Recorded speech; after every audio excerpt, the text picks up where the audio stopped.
Welcome to Top 10 Secret. Get ready to step into a world of terrifying stories where reality and nightmares collide.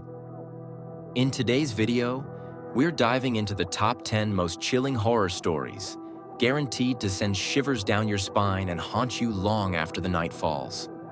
Most notably, the story of the Hell Hand, a terrifying legend about a mysterious hand emerging from the darkness, dragging its victims into a pit of despair. We'll make you think twice before turning off the lights. Are you ready? Let's dive in now. Let's dive. Story 1. The Curse of Morgath's Hand. In the heart of the desolate village of Black Hollow stood the Hill of Shadows, a place no one dared to approach. The crown of the hill was marked by an ancient cemetery older than memory, and at its center was a grave bearing no name, only a chilling inscription. Here lies the accursed. Beware the hand that seeks vengeance. The villagers whispered of faint wails carried on the wind and the tremors that shook the ground on stormy nights. They spoke of a skeletal hand clawing its way out of the earth, searching for the living to claim. These tales were passed down through generations, a haunting reminder of the village's dark past. Centuries ago, Morgath, a sorceress of immense power, lived at the edge of Black Hollow. Feared and revered, she wielded forbidden magic that the villagers sought during times of famine and plague. But as her powers grew, gratitude turned to fear. When drought struck, whispers spread that Morgath had cursed the land. Consumed by panic, the villagers accused her of witchcraft and dragged her to the Hill of Shadows. On that stormy night, Morgath was burned alive. As the flames devoured her, she cursed the land, vowing her hand would rise to exact vengeance. Her screams echoed through the valley as her ashes were buried beneath the hill. From that day, the villagers avoided the Hill of Shadows, their fears woven into every crack of its soil. Jack, a young and brash blacksmith, dismissed the legend as superstitious nonsense. At a tavern one fateful night, his friends dared him to spend the night in the cemetery. Fueled by bravado and ale, Jack accepted. Armed with a lantern and his resolve, he set out to debunk the myth.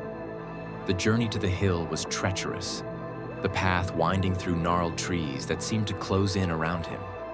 The air grew colder as he reached the cemetery gates, their rusted bars twisted like skeletal fingers. Beyond the gates, the gravestones stood in silent rows, shrouded in mist. At the center of the cemetery lay Morgath's grave, its inscription barely visible under layers of moss.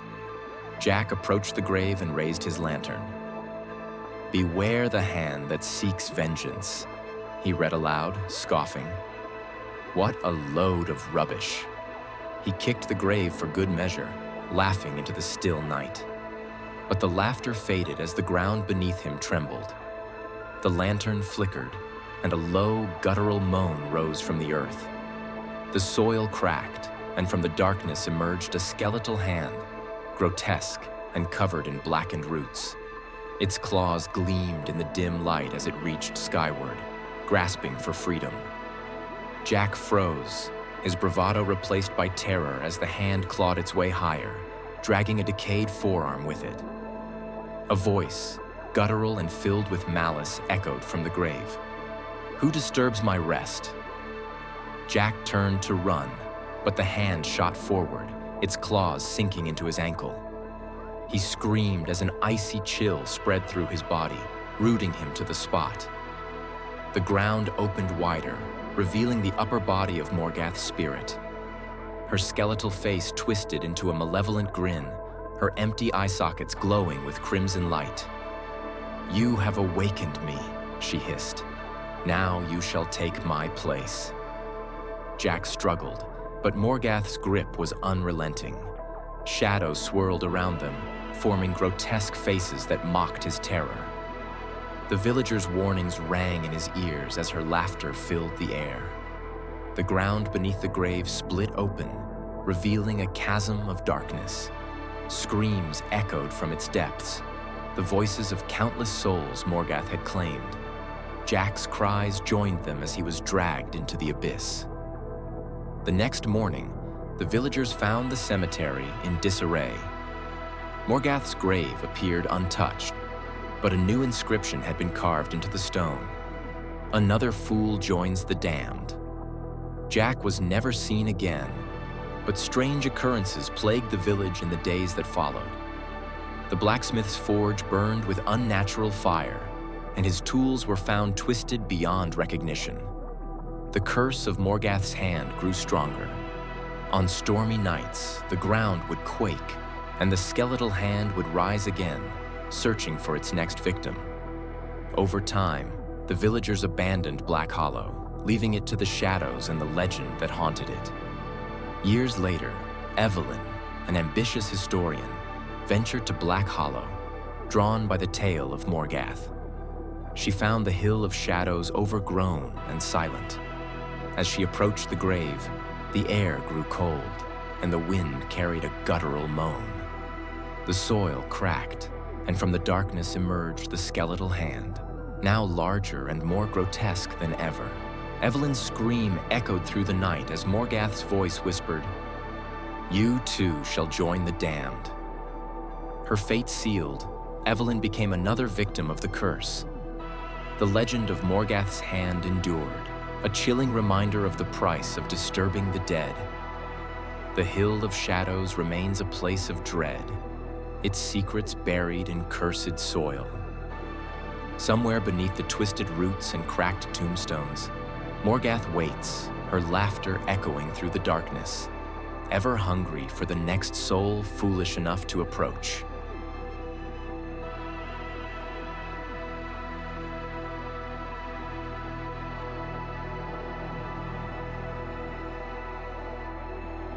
Story 2. The Keeper of Souls. In a desolate village deep within a dense forest, a terrifying legend had endured for generations. The story of the Keeper of Souls was recounted during quiet evenings, as the hearth sputtered weakly and the corners of the home lay cluttered with old belongings. Everyone said that during the nights of the new moon, when the dim light blanketed the forest, a ghastly figure would appear. The Keeper of Souls was described as a skeletal figure draped in a tattered cloak, bearing a skull worn down by the erosion of time. Most haunting of all were his eye sockets, glowing green orbs, eerie and piercing, as if gazing straight into the abyss of death. Villagers believed that anyone who met the Keeper's gaze would lose their soul forever, dragged into the depths of hell. Some claimed he was the harbinger of the forest's revenge, once home to ancient tribes before being overtaken by the village. Alaric, a young hunter in the village, was deeply skeptical of such legends. He dismissed them as mere tales invented by elders to scare children. Determined to prove his point, he decided to venture into the forest on a new moon night, the very time the legend said the ghostly figure would appear. Despite warnings from friends and fellow villagers, Alaric remained defiant. He prepared for his journey: a torch, a bow, and a small stash of dried provisions. Trusting in his hunting skills and intuition, he stepped into the forest as the village clock struck midnight. At first, the forest was a familiar landscape. The chirping of insects and the flapping of nocturnal birds filled the air. However, as Alaric ventured deeper, he began to notice something amiss. A thick fog enveloped the forest, reducing visibility to just a few steps ahead. The usual sounds of the forest faded, replaced by an uncanny stillness, as though something was watching. When the torch in his hand dwindled to a faint flicker, Alaric stopped abruptly. The surroundings seemed to have transformed into something otherworldly. A biting cold seeped into his skin, and the trees loomed like ghostly figures with outstretched arms. In that moment, he saw it. The Keeper of Souls stood before him, towering so high that he obscured the branches above. His tattered cloak billowed faintly in the still air like a specter. His glowing eye sockets burned with an intense green light, piercing through Alaric's very being, as if peering into the depths of his soul. "Young one," the voice boomed, deep and resonant, filled with an unnatural power. "What do you seek in this domain?" Alaric swallowed hard, his voice trembling. I came to uncover the truth about your legend." "The truth?" The Keeper of Souls responded, resting a skeletal hand on the glowing skull he held. "You know nothing of the sins of your ancestors. Your village slaughtered innocent souls, and your presence here serves as a grim reminder." Alaric grew increasingly uneasy. He began to see the connections between the eerie silence of the forest and the legends of wandering lost souls. As Alaric reached to remove the bow from his shoulder, he noticed his feet had begun to stick to the ground, ensnared by a thick, sticky layer of soil. The trees around him seemed to stretch out their limbs like hands, as though they were trying to communicate something. "Alaric of the village," the Keeper intoned, his voice growing colder. "You cannot escape the curse that festers here. The sins of your people run deep, and the forest demands retribution." Alaric struggled, but the more he moved, the tighter the soil clung to him. Whispers filled the air, a cacophony of voices crying out in despair. Shadows emerged from the fog, indistinct but clearly human forms, their faces twisted in eternal anguish. They circled Alaric, their whispers growing louder. "You will take my place," the Keeper declared, raising the glowing skull. Its light intensified, casting eerie, writhing shadows across the trees. "You will bear the weight of their sins. You will become the new Keeper." Before Alaric could react, a searing pain shot through his chest. He looked down to see spectral tendrils wrapping around him, pulling him towards the glowing skull. His screams were drowned out by the wails of the shadows around him. The last thing he saw was the Keeper's skeletal grin as everything faded to black. When the villagers searched for Alaric the next day, they found no trace of him. But on the next new moon, a figure cloaked in tattered robes appeared at the edge of the forest. The glowing green eyes of the new Keeper of Souls burned brighter than ever, as if to warn all who dared to trespass. And so, the legend continued, more terrifying than before.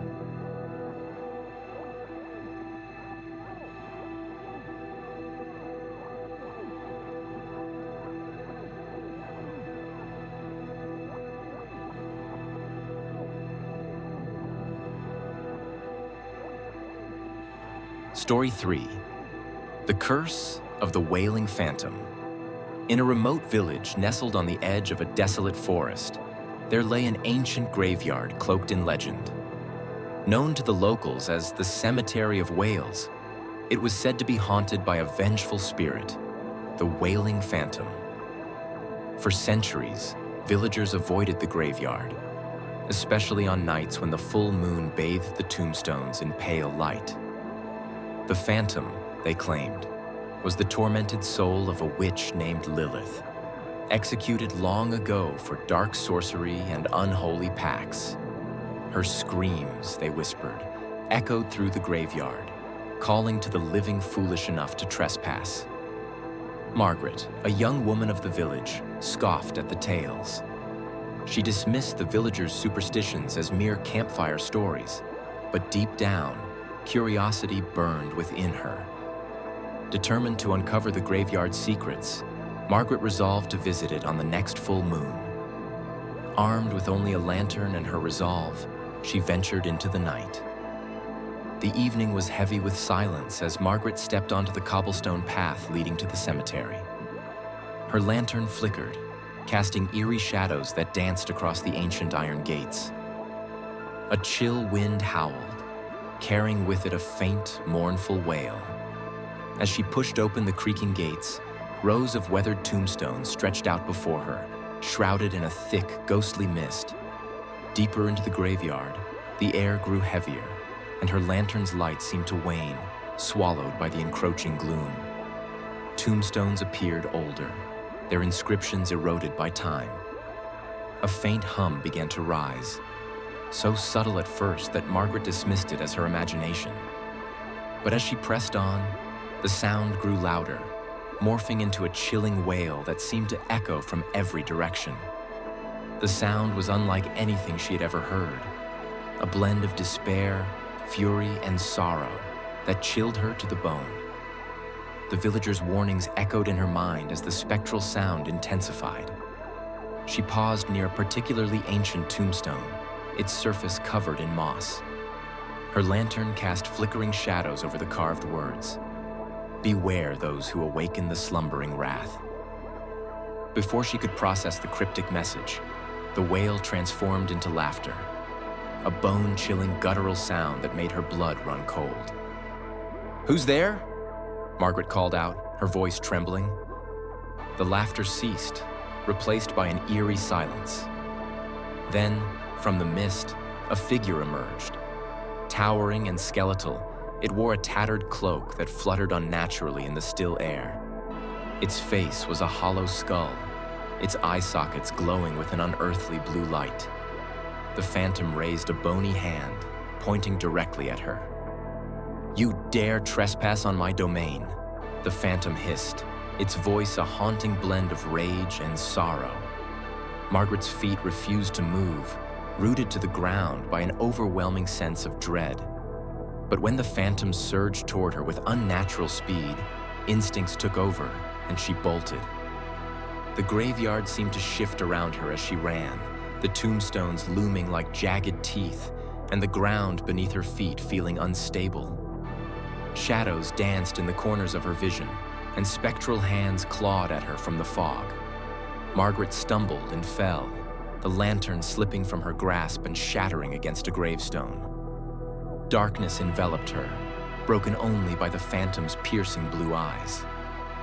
"You cannot escape," it whispered, its voice now directly in her ear. Margaret scrambled to her feet, adrenaline propelling her forward. She ran blindly, her heart pounding, until she reached a massive mausoleum in the center of the graveyard. Its facade was adorned with grotesque carvings of twisted faces and clawing hands. Above the entrance, an inscription read, "Here lies Lilith, the accursed, bound by fire, freed by blood." Desperate, Margaret pushed open the heavy stone doors and slipped inside, slamming them shut behind her. The mausoleum was pitch black, save for a faint pulsing light emanating from a stone altar at its center. Upon the altar lay a dagger, its blade black as obsidian, and a chalice filled with a dark, viscous liquid. A voice echoed through the chamber, soft yet filled with malice. "Drink," it whispered. "Drink, and you shall be spared." Margaret hesitated, but the pounding on the mausoleum doors grew louder. The phantom was relentless, and she had no other options.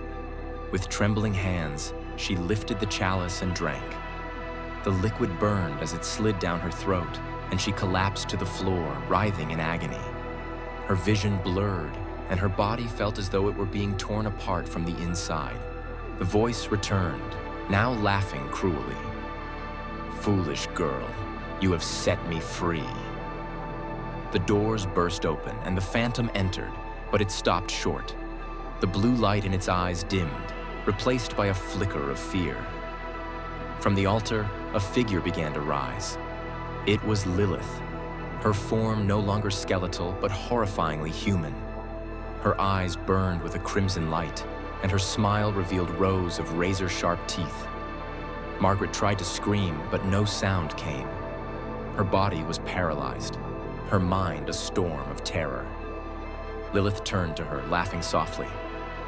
"You have served your purpose," she said. "Now, join the others." With a wave of her hand, Margaret was lifted into the air, her body contorted by unseen forces. Shadows swirled around her, and her soul was torn from her body, leaving behind a lifeless husk. The villagers found the graveyard abandoned the next morning, but the mausoleum's doors were wide open. Inside, they discovered the shattered remains of the altar and a single message carved into the stone. "Lilith walks among you." From that day forward, the village was plagued by disappearances, On nights of the full moon, the wails returned, louder and more menacing than ever. And in the shadows, they swore they could see a figure watching, waiting for the next soul to claim. Yet Lilith's reach did not stop there. Over time, villagers reported strange happenings. Livestock found drained of blood, mirrors reflecting figures that weren't there, and unexplainable symbols appearing on their doors. The once thriving village became a ghost town as fear drove the remaining residents away. But those who fled found no solace. The wailing followed them, and Lilith's curse spread like a plague, claiming victims far beyond the boundaries of the cemetery. Legend spoke of a way to end the curse, a ritual buried deep in the forgotten texts of the occult. But it required a sacrifice, a willing soul to confront Lilith and bind her once again. Generations passed, and no one dared to face the wrath of the phantom. The cemetery remained a place of dread. Its gates rusted shut, but the curse lingered, an eternal shadow over the land. Lilith, now unbound, reveled in her dominion, her crimson eyes ever watchful for the next soul foolish enough to enter her domain.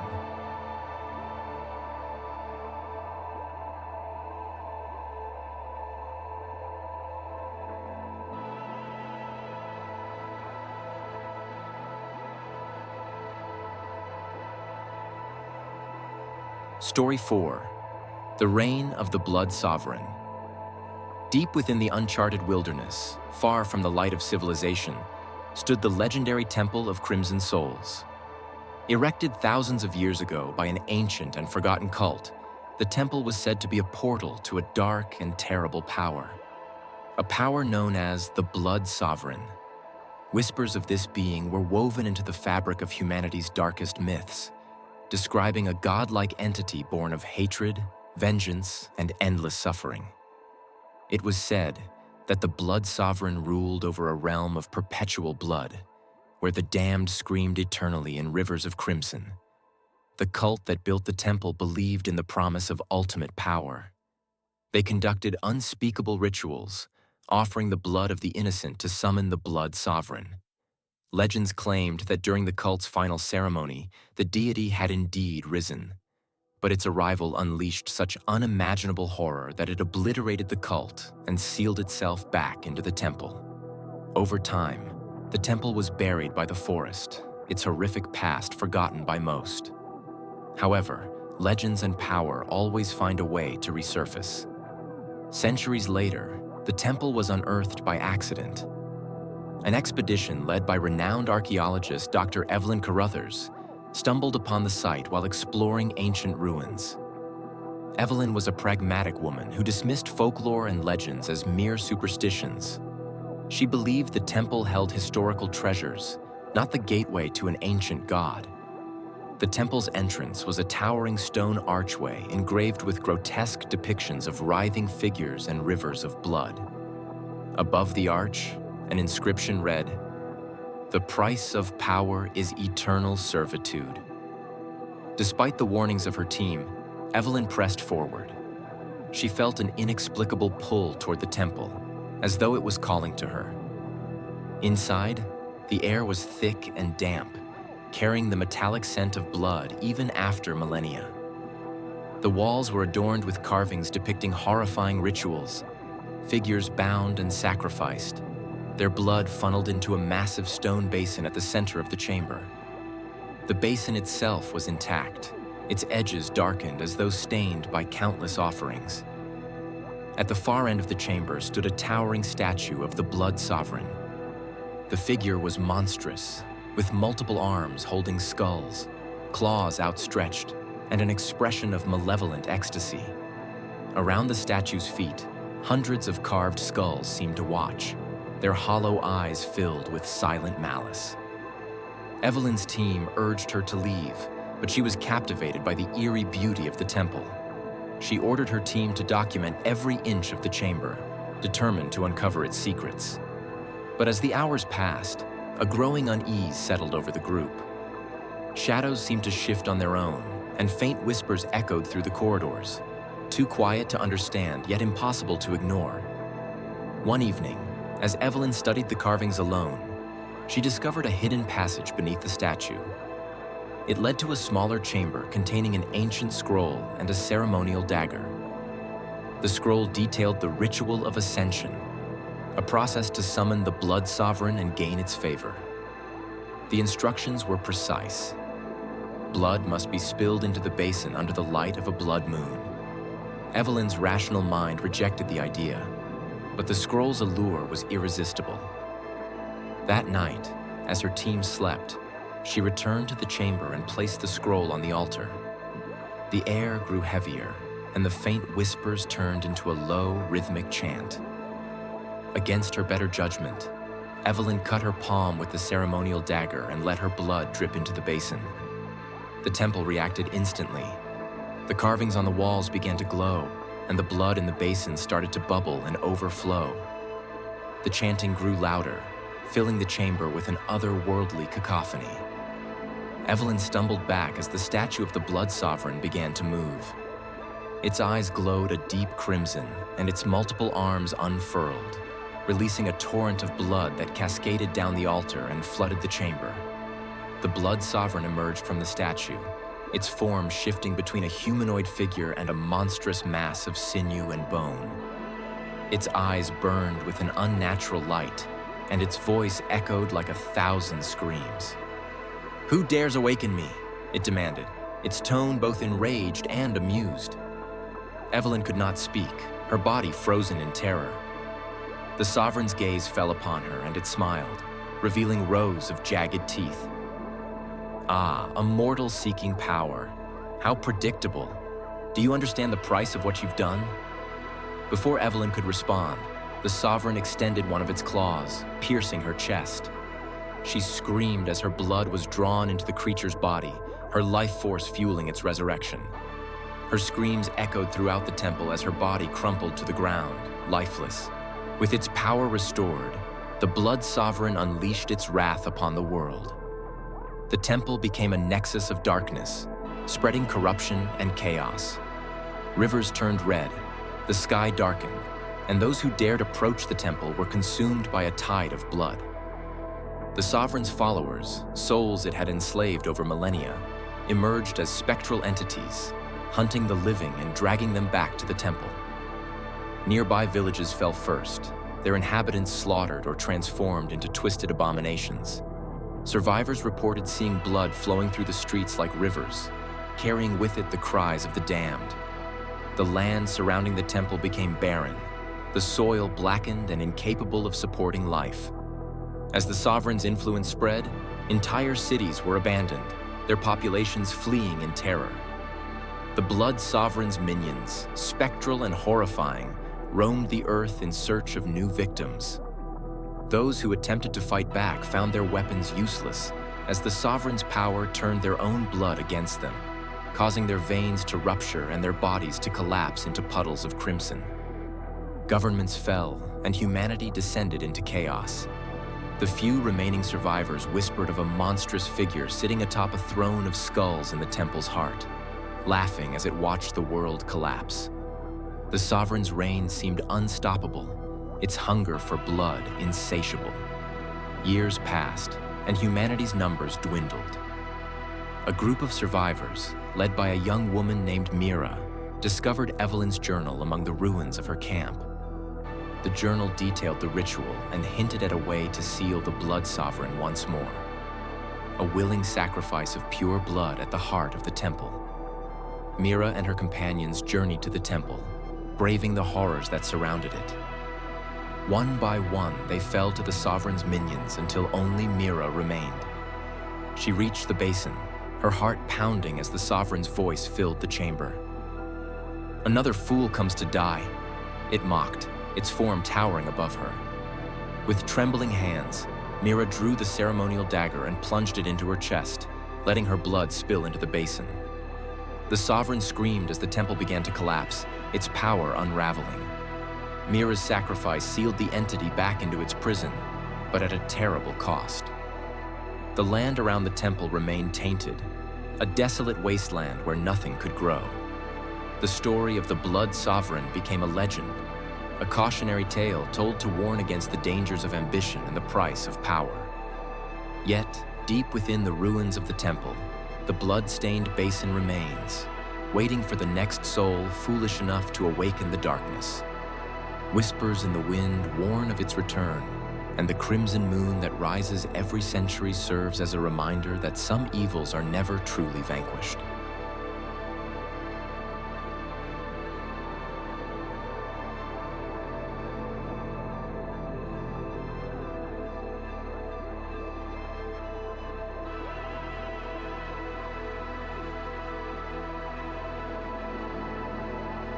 Story 5. The Curse of the Crimson Orb. In the shadowy depths of the Forbidden Forest lay an ancient ruin shrouded in eternal darkness and dread. Known as the Crimson Sanctum, this place was whispered about in hushed tones by those who knew of it. The stories told of a witch named Morgath, keeper of the Crimson Orb, whose power was both infinite and horrifying. The orb she protected was a relic forged from unimaginable pain and suffering, created by a civilization lost to time. It was said to contain the blood of thousands of sacrifices and the essence of an elder god, a force of chaos and destruction. Anyone who possessed the orb could wield its unparalleled power, but the price was steep: the eternal damnation of their soul. Morgath, once a mortal sorceress, had succumbed to the orb's allure, binding herself to it in an ancient ritual. Over centuries, her form decayed, her humanity eroded, leaving behind only a monstrous being of pure malevolence. The Crimson Orb fed on the souls of her victims, growing brighter and more powerful with each sacrifice. The forest around her twisted into a reflection of her corruption, becoming a living nightmare filled with shadows and whispers. Generations after Morgath rose to power, the village of Greystone was on the brink of ruin. A devastating famine had gripped the land, leaving crops withered and livestock dead. Desperation loomed over the villagers like a dark cloud. Among them was a young woman named Alara, who had lost her family to hunger and disease.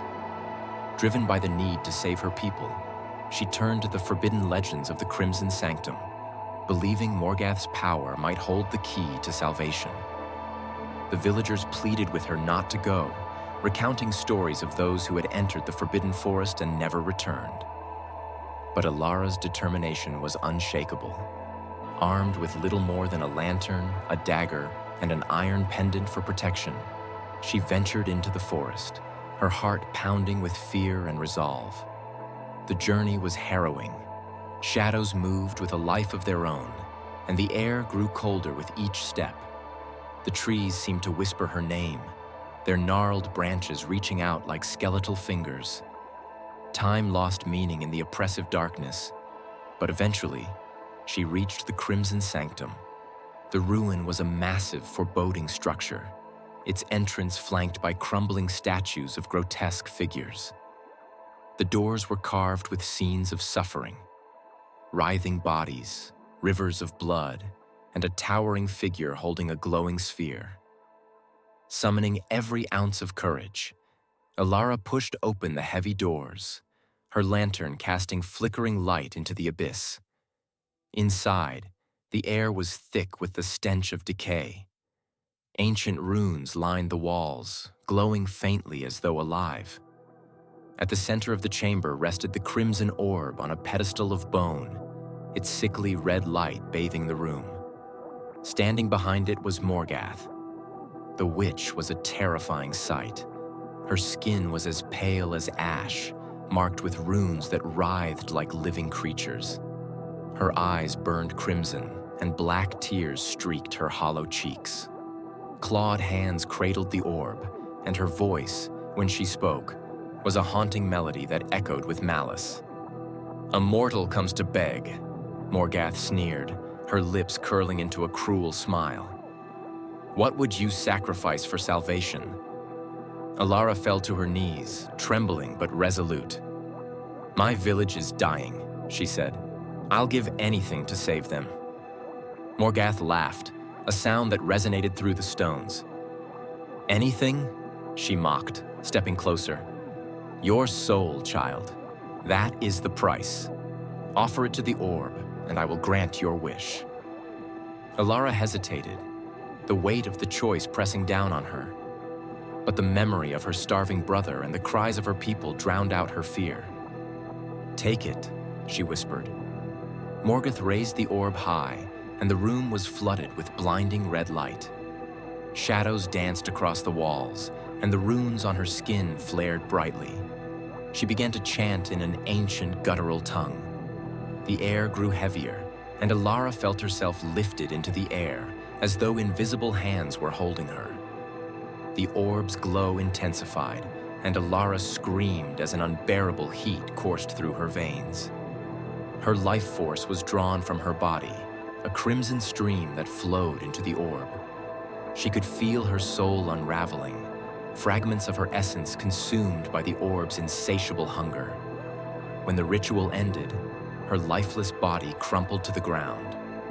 True to her word, Morgath fulfilled the bargain. Rain returned to Greystone, the crops flourished, and the people rejoiced. But their joy was short-lived.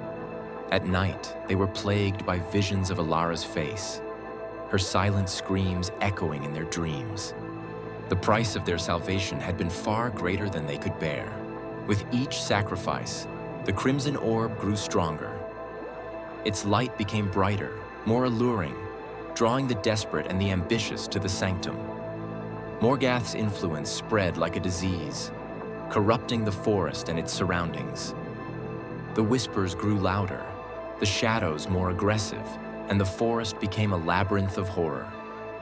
But Morgath paid a price as well.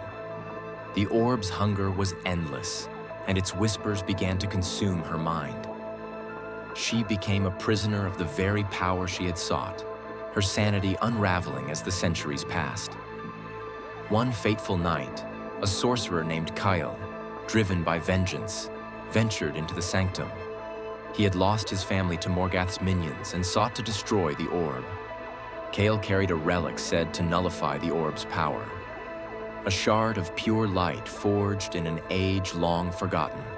Kale confronted Morgath in the heart of the sanctum. The battle was fierce, their magic clashing in bursts of light and shadow. Morgath's power was immense, but the relic weakened her connection to the orb. As the fight reached its climax, Kale drove the shard into the orb, shattering its surface. The sanctum erupted into chaos. The orb unleashed a torrent of energy, consuming Morgath and everything around it. The forest burned with crimson fire, and the screams of the damned filled the air. Kyle barely escaped, his body scarred and his mind forever haunted. The crimson orb was no more, but its curse lingered. The forest remained a place of death and despair, and the ruins of the sanctum stood as a grim reminder of the horrors that had occurred. Morgath's name faded into legend, but the whispers persisted, carried on the wind. Some say the shards of the orb still exist, scattered across the world, waiting for the foolish or the desperate to seek them out. In the darkest corners of the forest, a faint red light sometimes glows, as if the orb's hunger could never truly be extinguished. And those who venture too close to its remnants may still hear Morgath's haunting voice, beckoning them to join her in eternal darkness.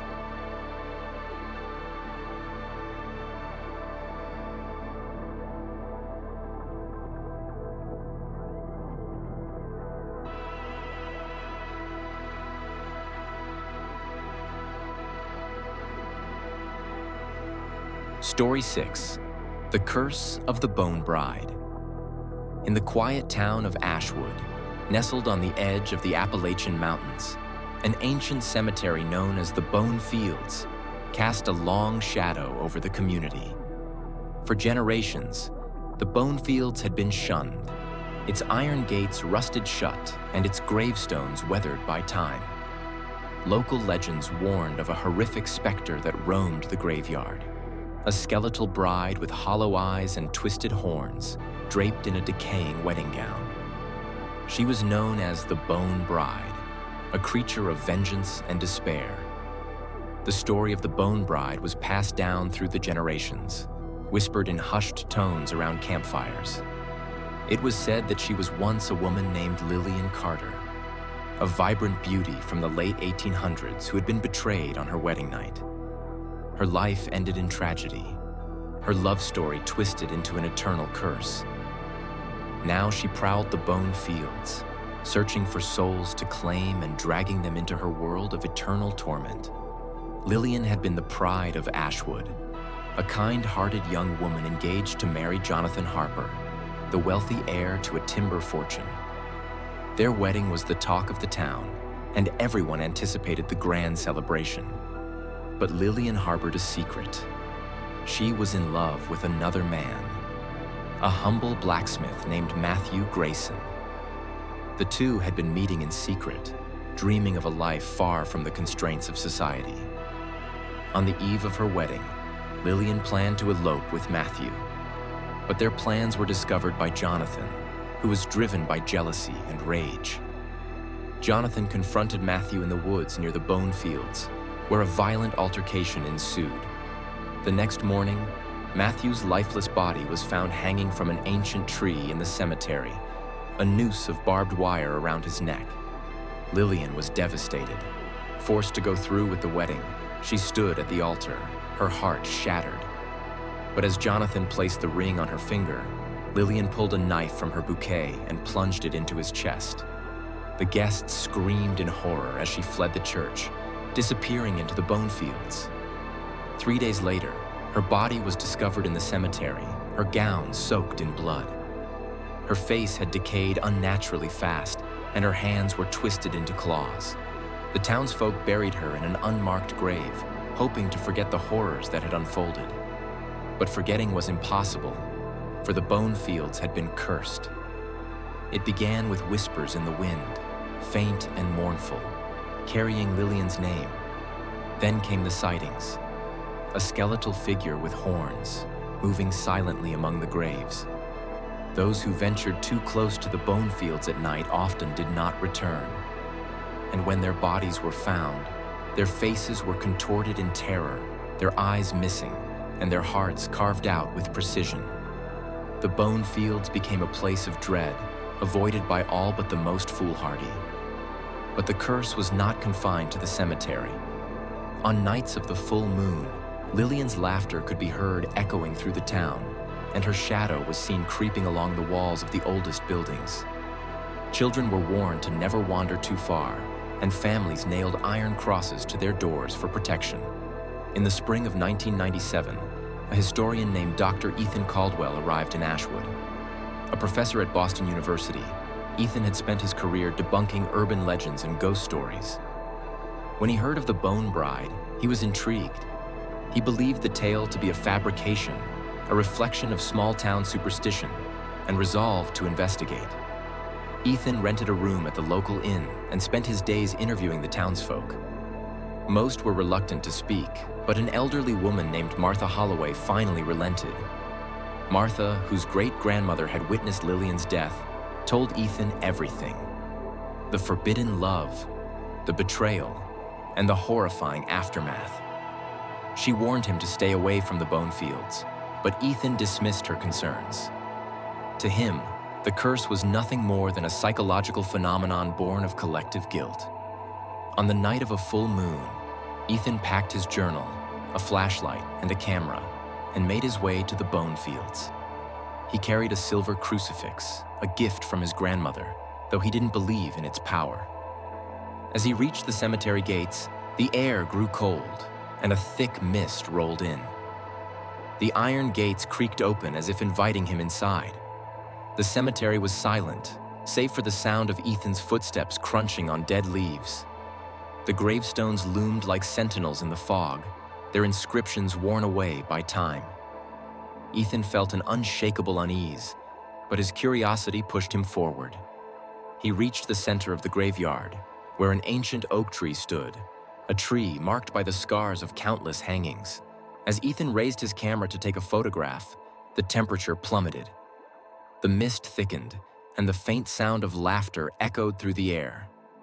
Ethan turned, his flashlight cutting through the fog, and froze. Standing before him was the Bone Bride. Her skeletal face was framed by wild blackened hair, and her hollow eye sockets glowed with a faint red light. Her wedding gown, tattered and bloodstained, clung to her decayed form.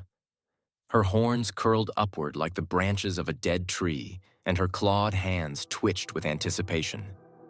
"You shouldn't have come here," she whispered, her voice both mournful and menacing. Ethan stumbled backward, his mind racing. He raised the crucifix, but the Bone Bride only laughed, a sound that pierced his ears and shook his soul. She lunged forward, her claws slicing through the air. Ethan turned to run, but the ground beneath him shifted, and skeletal hands emerged from the soil, grabbing at his ankles. Ethan's screams echoed through the bone fields as the Bone Bride dragged him toward the oak tree. The hands of the dead held him fast as she began to chant in a language long forgotten.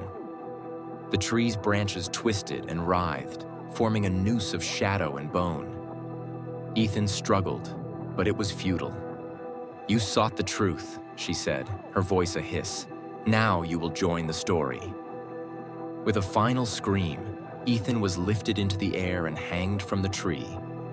His body swung lifelessly, and his soul was drawn into the Bone Bride's hollow chest, becoming one with her eternal curse. Ethan's disappearance was the final straw for the people of Ashwood. The town was abandoned within months, its residents fleeing in fear.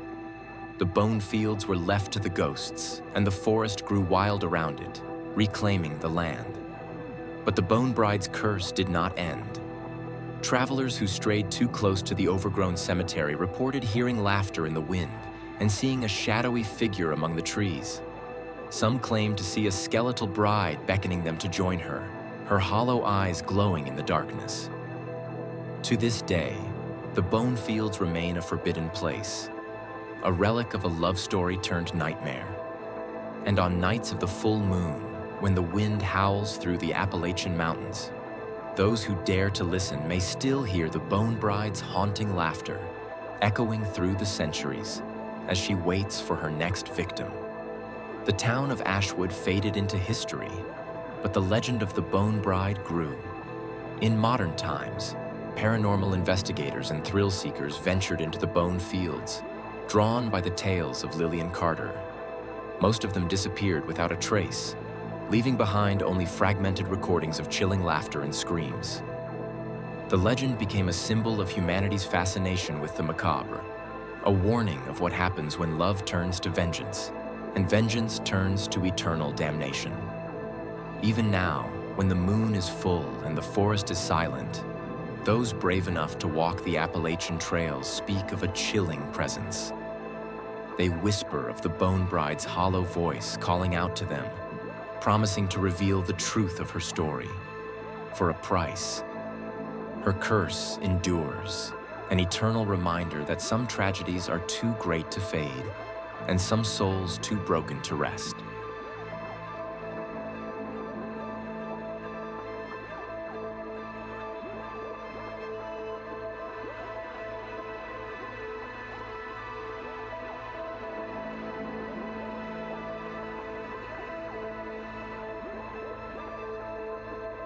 Story 7. The Revenant of Black Hollow. In the heart of the Appalachian wilderness lay the ghost town of Black Hollow, abandoned for decades yet steeped in legend and fear. At its center, shrouded in mist and silence, stood the infamous Revenant's Rest Cemetery. It was said that no living soul could enter its gates without encountering the curse of Marcus Gray, a skeletal revenant whose vengeance knew no bounds. The tale of his rise and the horrors he inflicted upon those who disturbed his slumber had been whispered for generations. In the late 1800s, Marcus Gray had been a humble gravedigger for the small but bustling town of Black Hollow. Known for his quiet demeanor, Marcus was often seen tending to the graves, ensuring they remained well kept. Yet his solitary nature and his work among the dead made him the target of suspicion and whispers. As misfortunes befell the town, a failed harvest, mysterious deaths, and strange disappearances, the townsfolk began to look for someone to blame. One fateful night, tragedy struck. A child from a prominent family went missing, and all evidence pointed to the cemetery. In a frenzy of fear and desperation, the townsfolk turned on Marcus. They stormed his modest home near the graveyard, dragging him into the town square. Despite his pleas of innocence, they accused him of witchcraft and claimed he had summoned the devil to plague the town. Without trial or mercy, Marcus was buried alive in an unmarked grave in the Revenant's Rest Cemetery. His screams echoed through the night as dirt was shoveled over him, silencing his voice forever. But as the last handful of soil fell, a curse was born. Marcus vowed with his final breath, "You will never rest. I will rise again, and I will take you all." 13 years later, under the light of a blood moon, the ground in the cemetery began to stir. Marcus Gray's skeletal hand burst through the soil, followed by the rest of his decayed form. His bones were blackened and twisted, his hollow eye sockets glowing with an otherworldly red light. The curse had awakened him, fueled by the anger and pain of his unjust death. The following days were marked by terror. The villagers who had participated in Marcus's burial began to vanish one by one. Their bodies were later discovered near the cemetery, mutilated beyond recognition, with their faces frozen in expressions of sheer horror. The remaining villagers fled Black Hollow, abandoning it to Marcus and his vengeful wrath. Over the decades, the town fell into ruin, overtaken by the wilderness. But the curse of Marcus Gray endured. Travelers who ventured too close to the cemetery reported hearing whispers in the wind, the sound of dirt being shoveled, and their own names spoken by a voice that seemed to come from everywhere and nowhere. Those brave enough to enter the Revenant's Rest often vanished, their remains found days or weeks later, clawed and broken. Legends of the skeletal Revenant spread far and wide, drawing the attention of thrill seekers and paranormal investigators. None of them returned. It was said that Marcus's curse was insatiable, his hunger for vengeance growing with each soul he claimed. In the fall of 1985, a journalist named Eleanor Harper arrived in Black Hollow. Born and raised in Chicago, Eleanor had built her career on uncovering the truth behind urban legends. Her latest assignment, to investigate the Revenant of Black Hollow, had piqued her interest. Unlike the locals, she did not believe in curses or ghosts. To her, the stories were exaggerated accounts born of fear and superstition. Eleanor spent weeks researching the history of Black Hollow, interviewing former residents and poring over old records. She learned of Marcus Gray's tragic end and the strange events that followed. Determined to uncover the truth, she resolved to spend a night in the Revenant's Rest Cemetery on Halloween, the night when Marcus was said to be at his most powerful. Armed with a tape recorder, a camera, and a notebook, Eleanor entered the cemetery at dusk. The iron gates creaked as she pushed them open, revealing rows of crumbling tombstones shrouded in mist. The air was cold and still, and the only sound was the crunch of leaves beneath her boots. As night fell, the cemetery grew darker, the mist thicker. Eleanor began to document her surroundings, noting the eerie atmosphere and the strange symbols carved into some of the gravestones. She spoke into her recorder, dismissing the tales as the product of overactive imaginations. At midnight, the ground beneath her feet began to tremble. Eleanor froze as a low, guttural moan echoed through the cemetery. Her flashlight flickered and died, plunging her into darkness. Then, from the soil in front of her, a skeletal hand emerged, its bony fingers clawing at the air. Eleanor watched in horror as Marcus Gray rose from the ground, his skeletal form towering over her.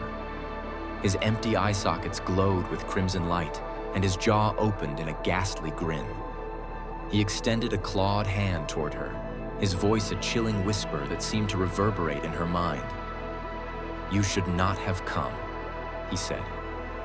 "All who disturb my rest must pay the price." Eleanor stumbled backward, her heart racing. She fumbled for her iron crucifix, holding it up as a shield. But Marcus only laughed, a hollow, echoing sound that made her blood run cold. "Your trinkets cannot save you," he hissed. "Your soul is mine." Eleanor's screams echoed through the cemetery as Marcus lunged at her. She fought desperately, but it was no use. His bony fingers closed around her throat, and her vision blurred as he drained the life from her body.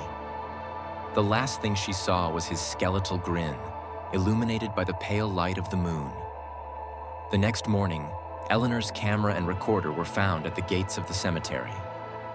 The footage showed glimpses of Marcus's skeletal form and captured her terrified screams, but her body was never recovered. Eleanor's disappearance became the latest chapter in the legend of the Revenant of Black Hollow. The cemetery remained a place of fear and death, its gates rusted shut and its tombstones lost to time. But the curse did not die with the town. Travelers who strayed too close to the Revenant's Rest reported hearing whispers in the wind and feeling an unseen presence watching them. To this day, the Revenant's Rest Cemetery remains a forbidden place. On nights of the full moon, when the mist rolls thick and the air grows cold, Marcus Gray rises once more, his skeletal hand reaching for the living. His hunger for vengeance is eternal, his curse a chilling reminder of the horrors that lie in wait for those who disturb the dead. The Forgotten Souls. Years passed, and as technology advanced, more people became curious about the infamous Black Hollow. Documentaries, internet forums, and urban exploration groups began to spotlight the town and its haunted cemetery. A group of college students from New York, armed with modern gadgets and cameras, decided to visit the Revenant's Rest. They were convinced the legend was a hoax and wanted to record the ultimate proof of their bravery. As the students entered the cemetery, their laughter and chatter echoed eerily through the mist. They set up equipment around the central graves, focusing their cameras on the large oak tree that supposedly marked Marcus Gray's unmarked grave. Hours passed with no incident, and their confidence grew. But as the clock struck midnight, the temperature plummeted. The equipment began to malfunction. Cameras flickered, audio devices picked up static, and the ground beneath their feet began to vibrate. The students heard a faint voice, whispering their names one by one. Fear replaced their bravado as shadows moved unnaturally between the gravestones. Suddenly, Marcus Gray appeared before them. His skeletal form was more monstrous than the legends had described. His claws gleamed under the pale moonlight, and his hollow eyes seemed to burn with the souls of those he had taken. The students screamed as Marcus lunged forward, dragging each of them into the earth. Their cameras captured every horrifying moment, but the footage would never be seen. The next morning, a local farmer found their abandoned car near the cemetery gates. The equipment, buried in the soil, was discovered years later, its recordings too disturbing for public release. Marcus Gray's curse continued, claiming anyone foolish enough to step into his domain. The Eternal Vigil. To this day, the Revenant of Black Hollow remains a story that haunts the Appalachian Mountains. Locals refuse to speak of it, but the whispers persist. Travelers, lured by curiosity or ignorance, still vanish near the Revenant's Rest. And on nights when the moon is full and the mist envelops the land, Marcus Gray rises once more, his skeletal hand outstretched, waiting to claim another soul.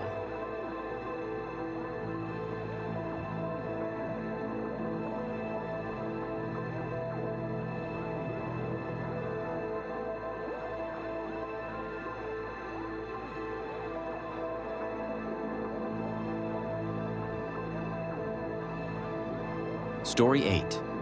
The Abyssal Curse of Lilith Morgana. In the heart of the Louisiana Bayou, hidden within a tangled maze of swampy waters and overgrown trees, stood the forgotten Abyssal Shrine. For centuries, locals spoke of its horrors in hushed tones, a forbidden place where no living soul dared venture. The shrine was said to house an ancient demon named Lilith Morgana, a creature of unspeakable terror. Her features were the stuff of nightmares: scaly blackened skin, twisting horns, fanged jaws, and a serpent-like crimson tongue said to be drenched in the blood of her victims. Lilith's tale was one of betrayal, vengeance, and eternal damnation. She was once mortal, a healer in her time, a protector of her village. But her kindness was repaid with treachery. Betrayed by those she had saved, she was cast into an abyss, where her screams of vengeance summoned a power far darker than anyone could have imagined. She emerged from the abyss a demon, her humanity stripped away, her heart consumed by hatred. Her legend persisted, claiming that those who sought her shrine and called her name would find her, but at a cost. Lilith did not grant wishes freely. She demanded blood and souls, and those who summoned her often wished they had not. In the summer of 1994, Dr. Jonathan Carter, a historian from Boston, became obsessed with the legend of Lilith Morgana. Known for his relentless pursuit of the supernatural, Jonathan was convinced that the abyssal shrine was real. He believed Lilith's curse to be more than a mere folktale. It was a gateway to understanding a hidden chapter of history. Despite warnings from his colleagues in locales, Jonathan set out to uncover the truth. Armed with ancient manuscripts, maps, and a camera, Jonathan traveled to the Louisiana Bayou. The locals were reluctant to guide him, fearing the curse, but one old fisherman, desperate for money, agreed to take him close to the shrine. As they navigated the misty waterways, the air grew heavier, and the sounds of the swamp faded into an eerie silence. The fisherman stopped the boat at the edge of the shrine's territory, refusing to go further. "This is where I leave you," he said, his voice trembling. "If you value your life, turn back now." Jonathan ignored the warning. With his flashlight cutting through the thick mist, he ventured deeper into the swamp. The path grew narrower, the trees more twisted, their roots resembling skeletal hands clawing at the air. Finally, he arrived. The shrine was a jagged structure of black stone, covered in moss and ancient runes that glowed faintly in the darkness. In its center stood a broken mirror, its surface rippling as though it were liquid. Surrounding it were grotesque carvings of fanged beasts and serpents. Jonathan felt a chill run down his spine, but his curiosity drove him forward. He set up his camera, recording every detail. As he began to recite the incantation he had discovered in the manuscripts, the air grew colder. The ground beneath his feet trembled, and a low, guttural growl echoed through the swamp. The mirror's surface began to glow, and from its depths emerged Lilith Morgana. Lilith's form was both horrifying and mesmerizing. Her horns curled like the branches of a dying tree. Her eyes burned with malevolent fire, and her crimson tongue flicked out, tasting the air. Her voice, a mixture of seduction and malice, echoed in Jonathan's mind. "You dare summon me, mortal?" she hissed, her fanged grin widening. "Do you know the price of calling my name?" Jonathan, trembling but determined, held his ground. "I seek knowledge," he stammered. "The truth about your story, about the shrine." Lilith's laughter shook the shrine. "Truth? Knowledge?" she mocked. "Foolish mortal. Knowledge is not given, it is taken, and it is never free." Jonathan hesitated, but his ambition outweighed his fear. "I'll pay whatever price you demand." Lilith's eyes narrowed, her grin growing even more menacing. "Very well," she said. "But know this, the price of truth is your soul." Lilith extended her clawed hand, and a crimson contract appeared, written in blood and pulsating as though alive. Jonathan hesitated for only a moment before signing his name. The instant he did, the shrine erupted in flames, and a searing pain shot through his body. He screamed as visions flooded his mind, images of endless torment, rivers of blood, and the faces of those Lilith had consumed. When the flames subsided, Jonathan was no longer himself. His skin had turned black and scaly, his eyes burned like hers, and his tongue had become a forked, crimson monstrosity. He had become her servant, bound to the shrine and cursed to lure others to their doom. Jonathan's transformation marked the beginning of a new chapter in the legend of Lilith Morgana. The shrine's influence grew, spreading fear and death throughout the bayou. Locals reported hearing whispers in the wind, seeing shadows move unnaturally, and feeling an oppressive presence watching them.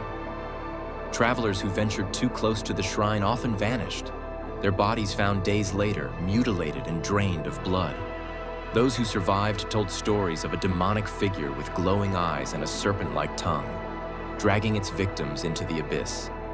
Despite the warnings, thrill seekers and paranormal investigators continued to seek out the shrine, drawn by its dark allure. None of them returned. In the fall of 2003, a group of college students from New Orleans decided to document the shrine for a school project. Armed with cameras, flashlights, and bravado, they ignored the warnings of the locals and ventured into the bayou on Halloween night. As they approached the shrine, the air grew colder and the mist thickened. Their equipment began to malfunction, and they heard faint whispers calling their names. Fear set in, but it was too late to turn back. Lilith appeared before them, her form more terrifying than the legends had described. Her horns glinted in the moonlight, her fangs dripped with blood, and her crimson tongue lashed out, wrapping around one of the students. The others screamed as Lilith dragged her victim into the mirror, the surface rippling like water. One by one, the students were consumed. Their cameras captured every horrifying moment, but the footage was never found. To this day, the abyssal shrine remains a place of dread and despair. Locals avoid the area, refusing to even speak Lilith's name. But her curse endures, and her legend continues to grow. Those who seek the shrine are said to hear her voice, seductive and deadly, calling them to their doom. And on nights when the moon turns red, the swamp glows with an unholy light, a beacon for the lost and the damned. In the shadows of the bayou, Lilith Morgana waits, her crimson tongue tasting the air, her claws ready to claim another soul. For those who venture into her domain, there is no escape, only eternal torment in the abyss.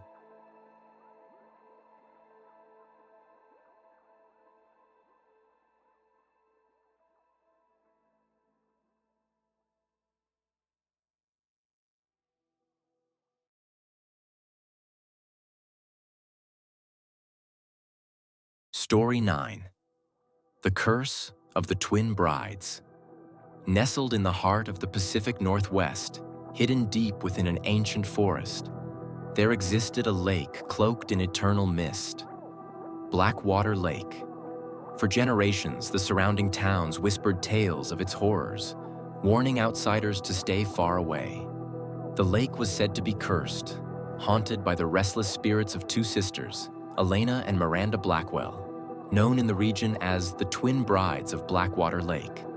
Their tale was one of innocence lost, betrayal, and vengeance that refused to die. The legend spoke of their tragic deaths centuries ago and the dark curse that bound them to the lake for all eternity. To this day, those who ventured too close were said to vanish without a trace, their fate sealed by the twisted love of the twin brides. In 1823, Elena and Miranda were the daughters of Silas Blackwell, a wealthy lumber baron who owned vast swaths of the forest surrounding the lake. The sisters were inseparable, often seen strolling together along the lake's edge, their laughter echoing through the trees. Known for their beauty and grace, they captured the hearts of many suitors in the nearby town. Their father arranged marriages for them to two prominent men, brothers from a wealthy neighboring family. It was to be a double wedding, a grand event that would solidify the alliance between the Blackwells and the Hartfords. The sisters, though hesitant, accepted their father's wishes, believing it was their duty. But days before the wedding, Elena and Miranda fell in love with a young artist, Nathaniel Harper, who had been hired to paint their portraits. He was charming, kind, and completely unlike the rigid, cold Hartford brothers. The three spent secret evenings together by the lake, where Nathaniel promised to take the sisters away from their oppressive lives. When the Hartford brothers discovered the affair, they were enraged. Consumed by jealousy and pride, they hatched a plan to rid themselves of Nathaniel. On the night before the wedding, the brothers ambushed him by the lake, beat him savagely, and tied stones to his body before throwing him into the icy waters. They returned to the Blackwell estate, their hands still stained with blood, and told the sisters that Nathaniel had abandoned them. Elena and Miranda were devastated. Their grief turned to suspicion when they found Nathaniel's bloodied sketchbook near the lake. Realizing the truth, they confronted the Hartford brothers during the wedding ceremony. Chaos erupted as the sisters denounced them as murderers. The brothers, fearing exposure, dragged Elena and Miranda to Blackwater Lake in the dead of night. The sisters were bound in their wedding gowns, their screams muffled as the brothers tied stones to their feet and cast them into the lake, just as they had done to Nathaniel. As they sank into the dark depths, the sisters' final cries echoed through the forest, carrying a chilling curse. "We will rise again, and none shall escape our vengeance." The following nights brought strange occurrences. The once pristine lake turned black as ink, and an unnatural mist settled over its surface, never lifting. The Hartford brothers vanished shortly after, their bodies never found. Those who lived near the lake reported hearing faint cries at night, as if the sisters' screams still lingered in the air. Shadows moved unnaturally among the trees, and the water's surface shimmered with eerie light under the moon. As the years passed, Blackwater Lake gained a sinister reputation. Travelers who camped too close would disappear, leaving behind abandoned tents and belongings. Fishermen who dared to cast their nets returned with stories of pale, ghostly figures emerging from the water, their eyes hollow and their smiles twisted. The twin brides had risen, and their wrath knew no bounds. In the summer of 2023, a group of documentary filmmakers set out to uncover the truth behind the legend of the twin brides. The team consisted of 4 members: Emily Ross, the ambitious director; Mark Lawson, the skeptical producer; Chloe Adams, the sound engineer; and Ryan Cole, the cameraman. Emily had grown up hearing the stories of Blackwater Lake and was determined to document its haunting beauty. She believed the legend was an exaggeration, a tale spun to keep people away from the wilderness. Her team, armed with state-of-the-art equipment, set up camp near the lake's shore. Despite warnings from locals, the group began their investigation. They interviewed the last remaining residents of the area, who spoke of whispers in the wind and laughter echoing through the trees. One elderly man, his eyes clouded with fear, said, "They don't just haunt the lake. They own it. And if you disturb them, they will take you." The first night was uneventful, though the group noted an unnatural stillness around the lake. The air was thick and no birds or insects could be heard. Mark dismissed it as paranoia, but Chloe felt uneasy, claiming she saw faint figures moving in the mist. By the second night, the atmosphere had changed.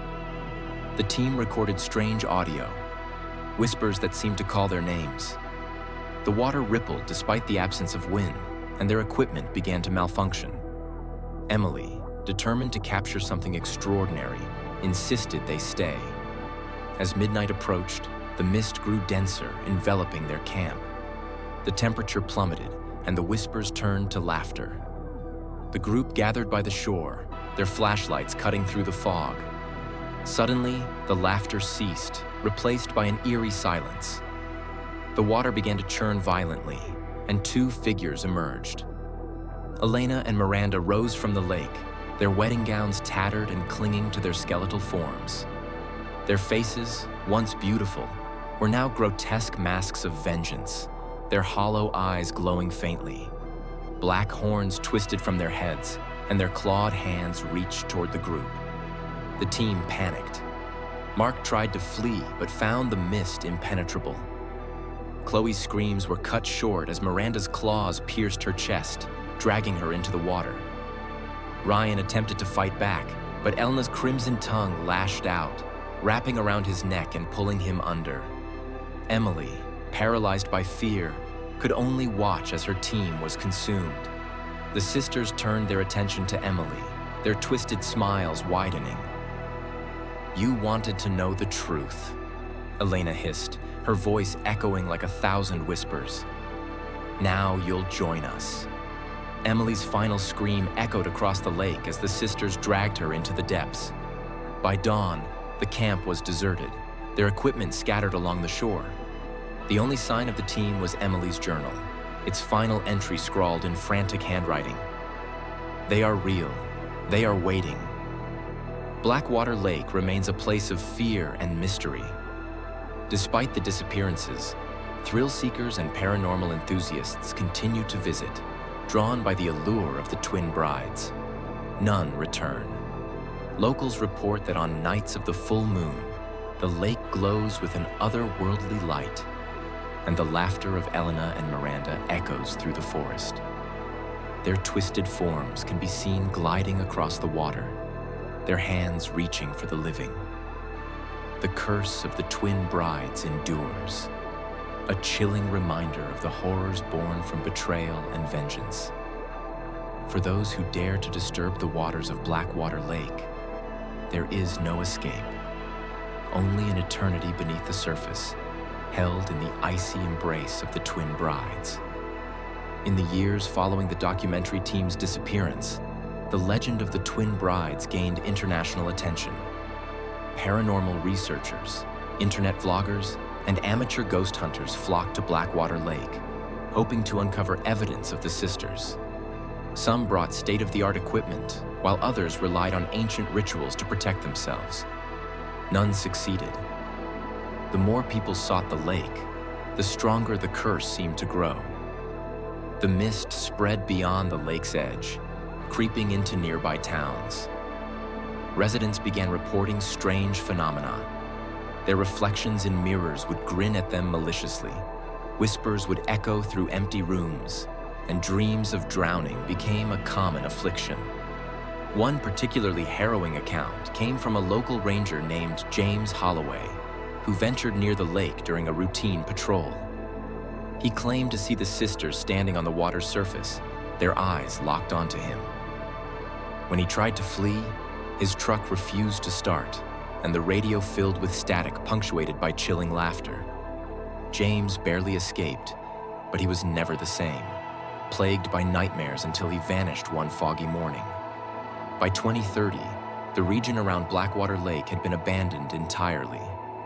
The forest reclaimed the roads, and the lake's dark waters expanded, swallowing nearby land. Yet the legend continued to draw the curious and the desperate. Researchers proposed that the lake itself had become sentient, feeding on fear and despair. Those who studied the legend from afar reported disturbing experiences. Electronic devices malfunctioned. Photographs of the lake revealed ghostly figures, and some claimed to feel cold, wet hands gripping their shoulders in their own homes. Despite countless warnings, one final expedition was planned, a collaboration of scientists, exorcists, and military personnel equipped with advanced technology. Their goal: to cleanse the lake and break the curse of the twin brides. They never returned. The last transmission from their expedition described a blinding light, laughter that grew deafening, and a chilling voice that whispered, "You cannot destroy what was born of vengeance." Blackwater Lake remains untouched, its dark waters a monument to the wrath of Elena and Miranda. Those who hear the legend are warned to stay away, yet the allure of the cursed brides continues to draw the foolhardy. And on nights when the moon turns blood red, the sisters rise again, their laughter echoing through the mist as they wait for the next soul to claim.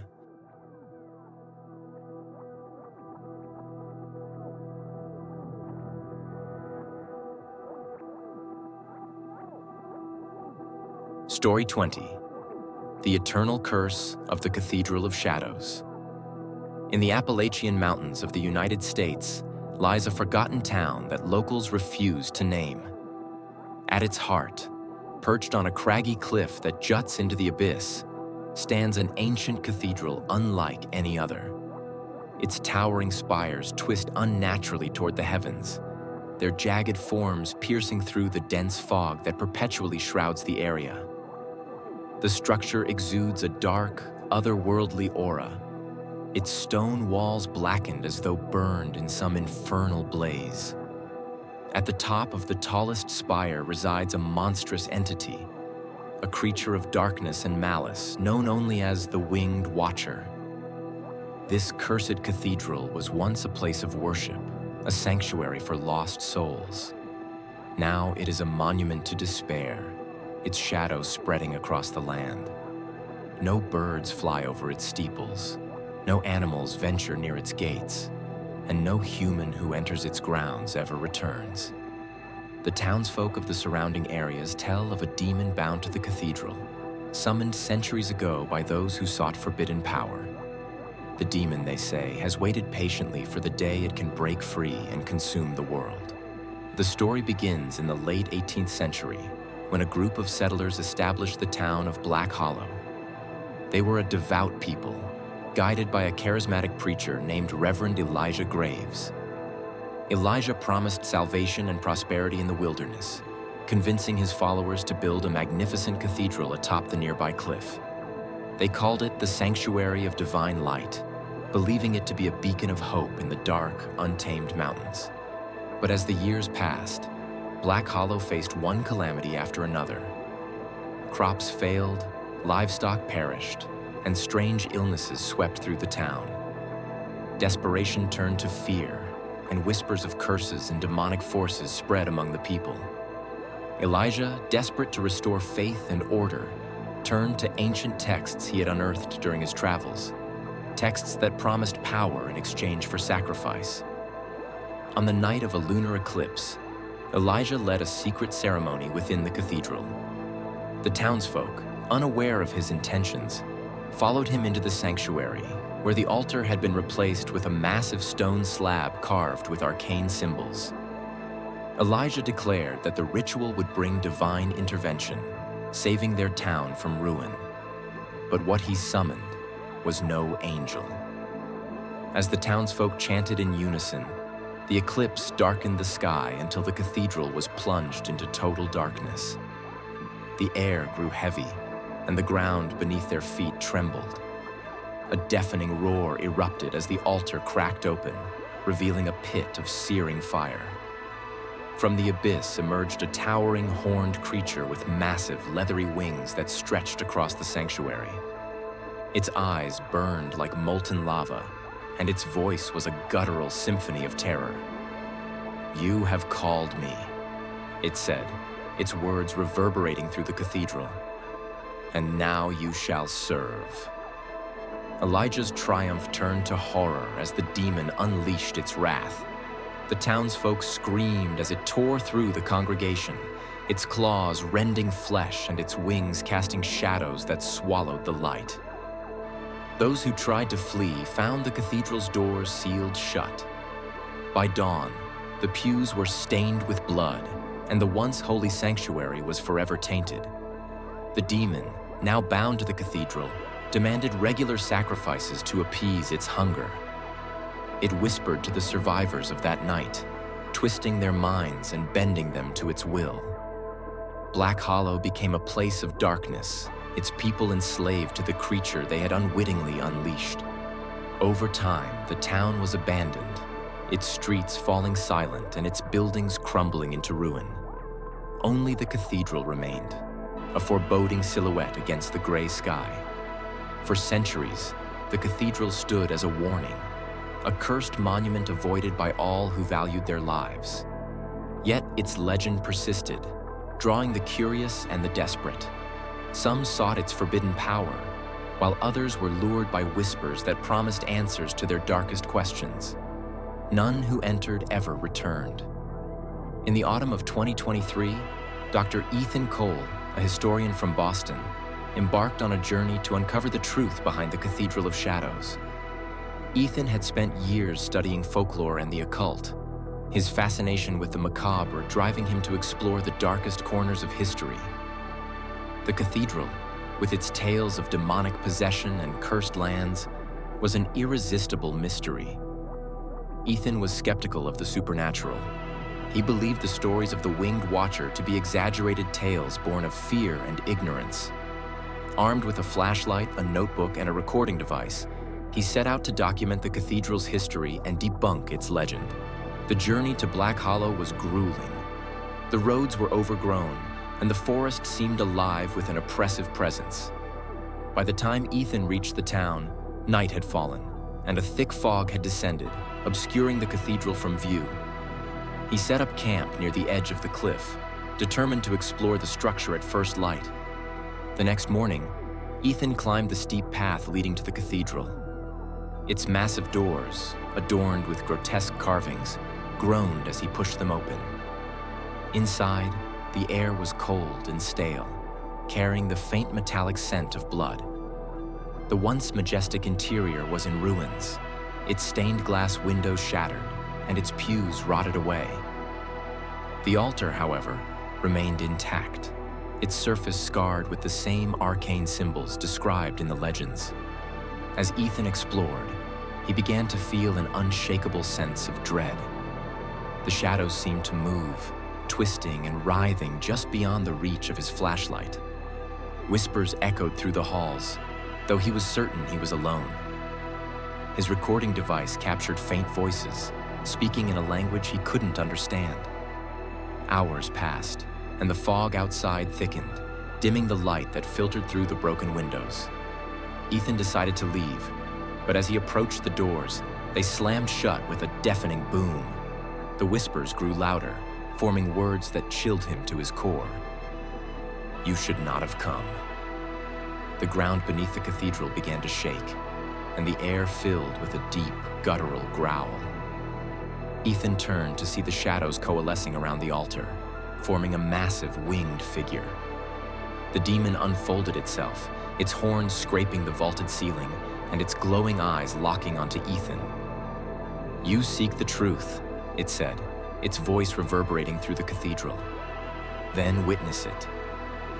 Ethan was paralyzed as the demon revealed visions of the past, the summoning ritual, the slaughter of the townsfolk, and the centuries of torment it had endured.